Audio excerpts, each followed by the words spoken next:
looks like this match is getting underway. Took a little bit of time, but it's fine. We got there in the end. Right, what do you think we're going to see in the opening moments of this match? As usual, I think both teams are going to try to get to that point as quickly as possible. As long as the heavier ships in each lineup get on the point first, i.e. the Melissa or the Hamlet. I mean, maybe one team is going to see success based on that, but it's going to be a bum rush. All right, you have to be ready to do the low lens really quickly. Okay, first off, on the However We Died, we have a front Gatling, a side mortar, and a rear mine launcher. On the Hamlet, we have left side carronade mine launcher, right side carronade mine launcher, front Artemis. On the Crown Tyrant, we have a Gat mortar front and a Gat flare side.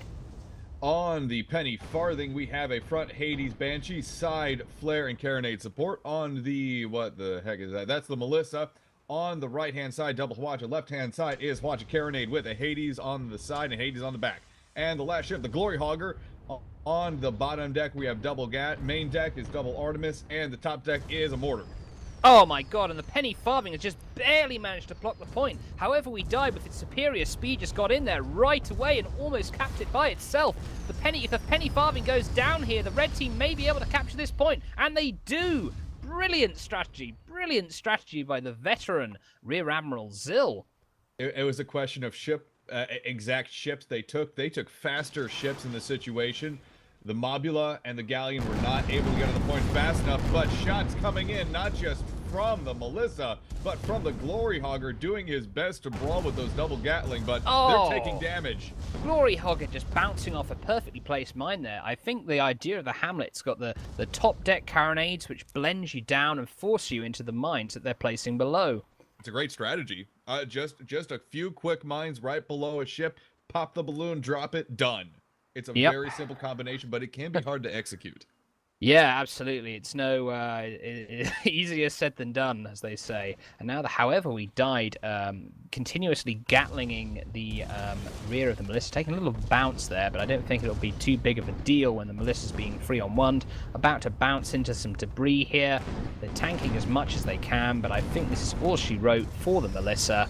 Oh, Penny Farthing coming back in, but I think this might kind of be a meat grind, or maybe not. The Penny Farthing coming in. Melissa's starting to stabilize here. There isn't any kill potential right now being focused on the Melissa. Penny Farthing has well distracted the Merry Thralls team. Melissa does have a chance right now to get some more their guns back up, get their hull back up, and get good to go. I feel that However We Died, it's trying to do those strafing runs with that Gat mortar, but it just took way too long. I mean, the timing just wasn't quite there.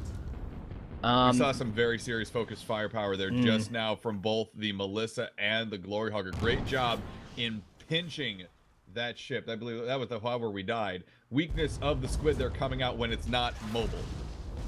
Yeah, when the squid's like immobile and concentrated on something else as the Crown Tyrant goes down there, then it's very vulnerable, especially to something like the Glory Hogger with all that armor stripping. Great kills so far from the Glory Hogger too. That is some great firepower. I mean, the Glory Hogger firing with those double, very graphic sturdy style mobula there. However, it is getting mined and carronaded just all over the shop there. The Hamlet just one of the most effective uses of the mine junker or the munker I have seen. There's Penny Farthing taking a bit of a bounce off the scenery. Hamlet's gonna get sat on. Hamlet's gonna get Goomba stopped. There it is. I think he is. Hamlet getting crushed down here. However We Died, coming in to try and support, get the Penny Farthing off the Hamlet. The Glory Hogger is still barely alive here. The important thing is, all this time, you know, it's going back and forth, but the Merry Thralls are still holding on to this point. Yeah, they are, but for how long? Oh my goodness! Squid Ram, followed by a massive Hwacha burst by the Melissa. Oh wow, great move there by the Crown Tyrant. Saving the life of the Hamlet. Hamlet, like I said, hiding down one of those little cubby holes, managing to save its own skin.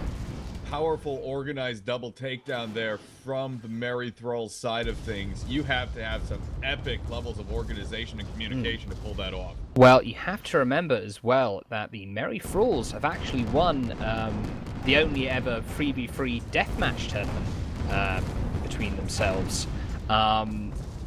Of course, this is the first ever 3v3 capture point tournament, but having that victory in the only other 3v3 tournament, that sets them in good stead here. They're used to working together. This is a tough situation, though. The Merry Thralls are using their speed to its sheer advantage. They've been body rushing the point here, just trying to maintain the cap, and it's worked in their advantage. But right now, it appears the Gents are going to use their firepower. The Gents easily outgunned the Merry Thrall ships. Merry Thralls have been using mines, terrain, and speed to their advantage. That is true. See if they can overcome with guns. But as you see, the Crown Tyrant taking cover behind this this giant rebar here. There's plenty of cover to be had from this long range of the juicy Gents. However, we died just kind of flanking around. Oh, look at that huge mine wall there. It's going to be very difficult for the Gents to get in. One problem that I think is overlooked at times on this map is the fact that these dust storms blow in. Oh, look at the squid ram on the Glory Hogger. Oh, however we died, just glancing on by. However we died, just doing a great job of. He just distracts the Gents completely. He pops some tar, looks like, and he just goes right on by. Glory Hogger is not happy right now. No, he's still blindsided more than likely. Glory Hogger got squib ram there, and Glory Hogger, I think, almost reversed into its own tar a little bit. In any event, the Melissa firing at the However We Died, surprisingly accurate Watcher shots at this high-speed squid. Just inspire build all around from the Merry Thralls here, I feel. Everyone in this match. Oh, Melissa! Oh, Melissa! Oh, fierce. Look at all those mines just charging in. Just completely destroys all their momentum, those mines. They managed to get in, but they're half dead by the time they do.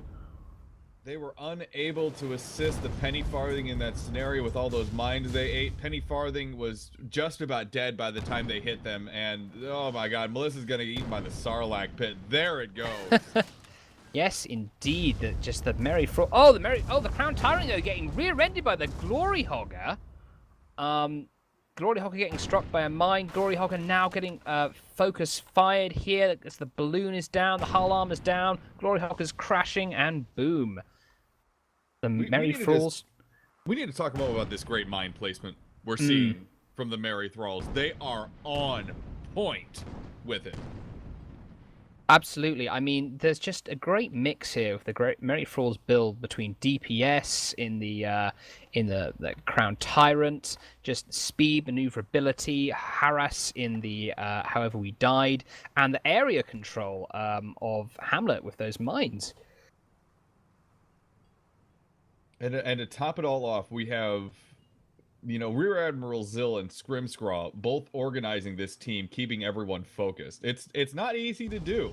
It's not easy to keep teams like this together and on target, but they're doing a great job of it. Nobody has more experience of keeping teams together through thick and thin as the However We Died gets Gatling down, as I was saying, than Scrimscraw and Rear Admiral Zill, two of the most old school pilots in this game. And now Glory Hogger firing in on the Crown Tyrant. Hard to get those shots hooked in through all this dust. It looks like they're doing it now. Crown Tyrant moonshining backwards, but his engines are damaged. It's not to say that the Gents don't have any form of leadership either. They have both Kalen and Matizamo keeping them organized. The Gents are fighting best they can. I think it's more of a hard counter difference though than a piloting difference at this point. The Gents, they took a lot of slow, heavy, big gun ships, and I think that's hurting them because it's a question of harassment. However We Died is just all over the place right now, getting in everyone's business. The mines are easily targetable because of how slow these ships are and how big they are. I think it was just such a stroke of genius as well to just get into that. Use fast ships to get into that point and cap it. Just the first thing they did. And once you cap that point, it's very, very difficult for the enemy to take it back, especially with all those mines around.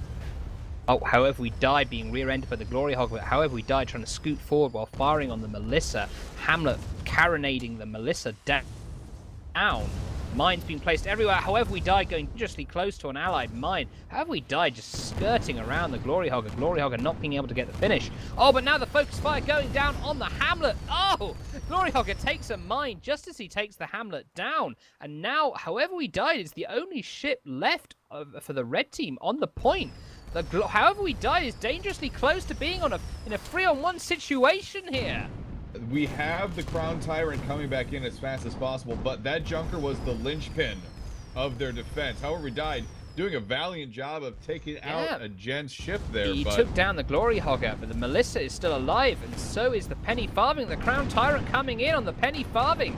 However, we die going down, but Scrimscraw piloting the Crown Tyrant. He's still on the point. He's reversing into the point, and he's about to kill the Penny Farthing. One more mortar shot, but it's the Crown Tyrant takes a bounce. He got hit by reload times. Oh dear. The Crown Tyrant takes a bounce, trying to reverse. It's very difficult to maneuver when this dust cloud is here so thick. And I think there we have it. The Merry Thralls have won this one, but it was a hard fought victory. Yeah, there's a lesson to you kids. Watch your reload times on your mortar. If you're not firing it right before that hull goes down, you're not using it appropriately. Oh, another mine hit the Melissa there. Lots of fire, and looks like the Melissa is going down. And there we have it, a commanding win for the Merry Thralls. Just a inspired build, well executed. While there were kills all around, which I do believe nets both teams small amount of points to a certain extent, the cap does go 600-0 in favor of the Merry Thralls. Again, absolutely powerhouse performance by them. They showed that although they took lighter ships, because they took lighter ships, they were faster, more agile, could dodge shots, and beyond anything else could harass the